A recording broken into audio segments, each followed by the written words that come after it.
Good day, I'm Carrie-Ann Smith and this is your JIS news for Monday, December 2.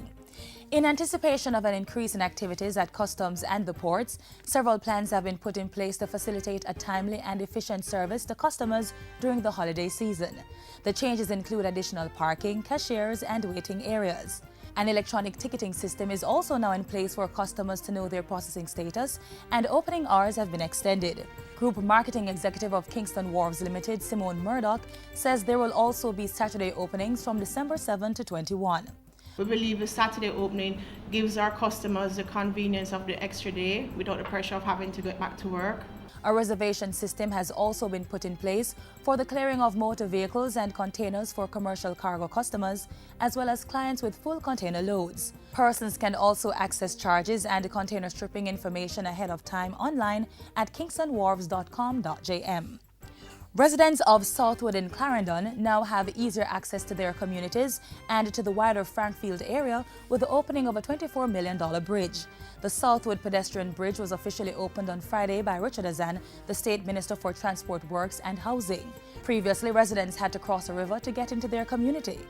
Minister Azan said cooperation between contractors and citizens enabled the speedy completion of the project. That we were able to do this project within budget and on time. It shows that when you have little money, you can do things that can touch many lives. The State Minister assured community members that the bridge would be meshed to make it safer for children.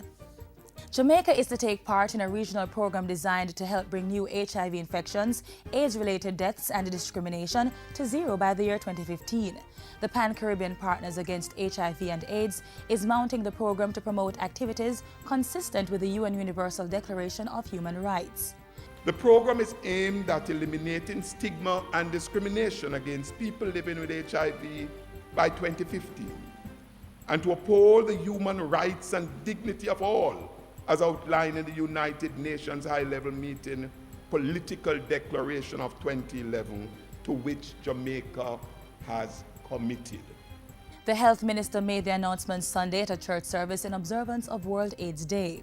Dr. Ferguson said Jamaica's HIV program was lauded as among the most successful in Latin America and the Caribbean, and revealed that HIV/AIDS was approaching chronic disease status rather than the death sentence it used to be.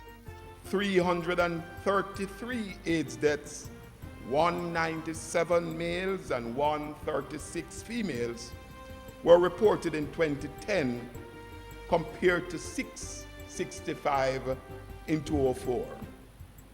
This represents a 50% decrease in AIDS deaths since the inception of universal access to antiretrovirals in 2004. As government moves to clamp down on organized crime, financial institutions are urged to report suspicious transactions to the Financial Investigations Division, FID. The call comes from National Security Minister Peter Bunting, who is adamant that the authorities will expose financial institutions that break the rules.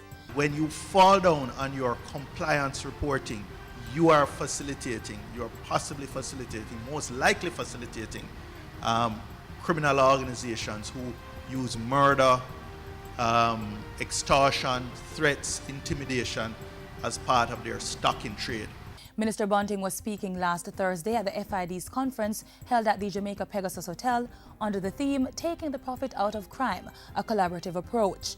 Recent amendments to the Proceeds of Crime Act, including a $1 million limit on cash transactions with financial institutions, will help to strengthen the country's anti-money laundering framework.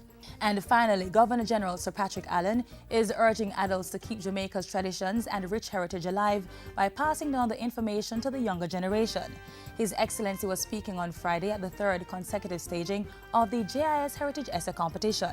For a tiny island such as ours to have such an impact on the world, we are indeed a special people. There is so much that is good about Jamaica, and that is what we should be focusing on. On Friday, 10-year-old Shamar Willis of the Maxfield Primary and Junior High School copped the top prize in the JIS Heritage Essay Competition. Shamar received a weekend for 4 at Franklin D Resort, a book voucher, printer, gift baskets, a cell phone, tablet, trophy, and $15,000 in cash. Second place went to 11-year-old Tristan Isaacs of Jesse Paul Primary, while 9-year-old Jayla Smith of Mountain View Primary placed 3rd. Chief Executive Officer of the JIS, Donna Marie Rowe, said that the agency would continue to engage the minds of Jamaica's children about the nation's heritage. The essay competition is near and dear to our hearts because it is for us a barometer for the teaching, learning, and understanding of Jamaican heritage to our children across the nation. The JIS Heritage Essay Competition is for students in the 9 to 12 age group. This year's topic was, what makes our Jamaican heritage special? And that's it for JIS News Today. I'm Carrie Ann Smith. Thanks for watching.